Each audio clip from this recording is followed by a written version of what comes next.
laquelle vous me recevez. Bonjour pour celui qui me reçoit le matin. Bon après-midi pour celui qui me reçoit à midi. Et bonsoir pour celui qui me reçoit le soir. Hello, I am Chairman and I say greeting other people of the world. Ok, on va pas tout parler en anglais. Nous débrouillons un peu en anglais. Hein? Nous débrouillons un peu. Ce soir, aujourd'hui, on va parler un peu du génocide congolais. Oui, le génocide congolais. C'est un code de loup. Oui. Un génocide qui se passe au Congo. Un pays riche. Je veux dire que le Congo n'est pas l'un des pays, non, mais le Congo est le pays le plus riche de l'Afrique. Le Congo est le pays le plus riche de l'Afrique. Avant de parler du génocide, on va parler de l'histoire, oui.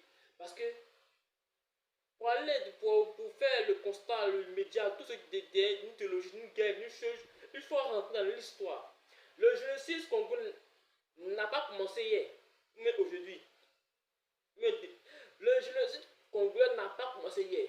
Le génocide congolais a commencé le jour où Patrice Emery Lumumba a été tué, exécuté. Il n'y a même pas de mots.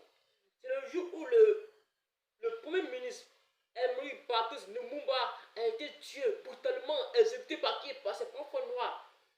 C'est là que le génocide congolais a commencé à débuter. La souffrance des Congolais a commencé. Chers peuples africains, chers amis africains, il faut voir le tout, le contre. Les Congolais sont responsables de leur propre souffrance. Les Congolais sont les premiers responsables de cette souffrance misérable dans laquelle ils vivent aujourd'hui. Il y a un gars qui a dit un jour passé, et on nous a dit que la souffrance des Congolais, ça restera le jour où les Congolais vont. C'est quoi? La souffrance des Congolais va s'arrêter le jour où les Congolais vont savoir que ce n'est pas Jésus qui est mort pour eux, mais c'est Emery Patrice Lumumba qui est mort pour eux, qui est mort pour qu'ils soient délivrés de cet esclavage nocturne. C'est ce jour-là qu'ils vont savoir que la délivrance doit venir. Moi, je ne suis pas un anticolonial. Non. Je ne vais pas venir ici m'asseoir pour faire la politique comme les autres font. Non. Moi, ma tenance, ma pensée que ce sont les Africains qui sont responsables. Ce sont les Africains. Je vais vous montrer une vidéo dans laquelle une femme témoigne. Oui, une femme témoigne que ce sont les Africains, nos pauvres frères africains qui livrent les richesses infinies de l'Afrique. Le problème est venu, bien sûr, mais est-ce qu'on était obligé de le suivre? Est-ce qu'on était obligé de le suivre? On a suivi le colon. Parce qu'on ne s'aimait pas. On avait cette rancœur, cette rancune, je ne sais pas. Hein? On avait cette haine envers nos propres noirs africains. Et c'est ça qui a engendré le génocide congolais. Le génocide congolais là, c'est la méchanceté de l'être africain envers son ami africain, avec son propre frère africain, son propre sang africain. C'est la haine. Le blanc vient de donner une arme. Et tu as oublié de prendre cette arme pour aller faire du mal à ton frère. Soyons sages. Soyons sages, chers peuples africains. Je vous parle. Aujourd'hui, il m'étonne que l'Afrique du Sud se mêle du conflit entre Israël et la Palestine. Ouais, qu'Israël est un État génocidaire. Hey! Lorsque tu sais que ton ami est plus fort que toi là, évite de le frapper où ça fait mal. Évite de le frapper où ça va le faire mal. Toi, un État africain, tu vois, tu sautes le génocide congolais, le génocide rwandais, le génocide de je sais pas quoi, de toute l'Afrique, de tout ce que nous subissons, tu sautes pour aller te mêler d'un conflit qui n'a rien à voir avec l'Afrique. Que l'État israélien est un État génocidaire.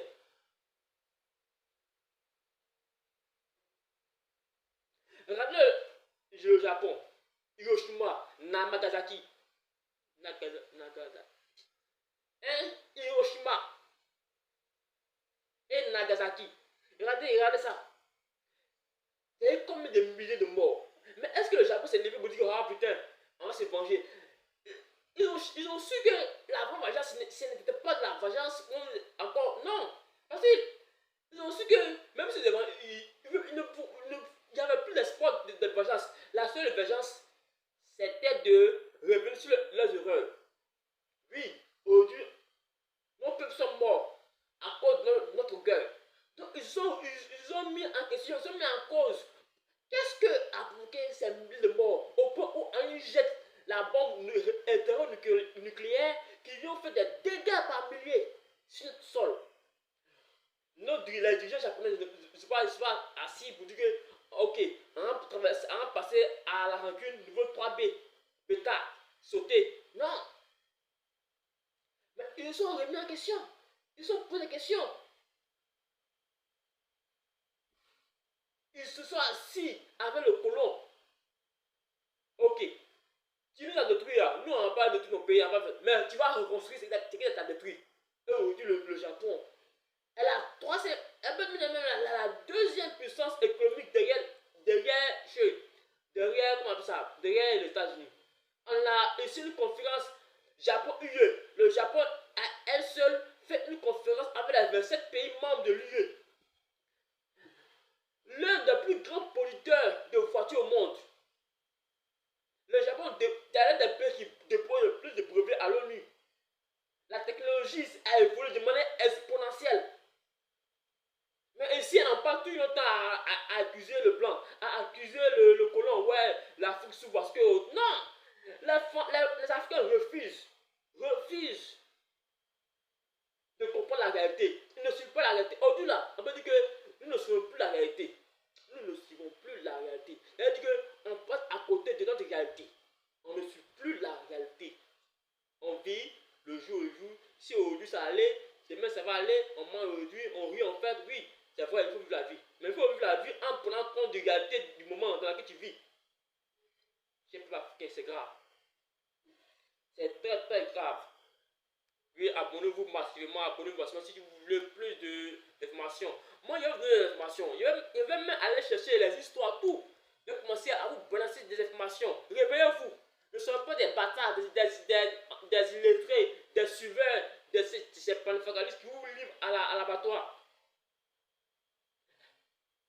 Quand quelqu'un vient même, je dis bien, vient même te dire, allons dans un endroit là.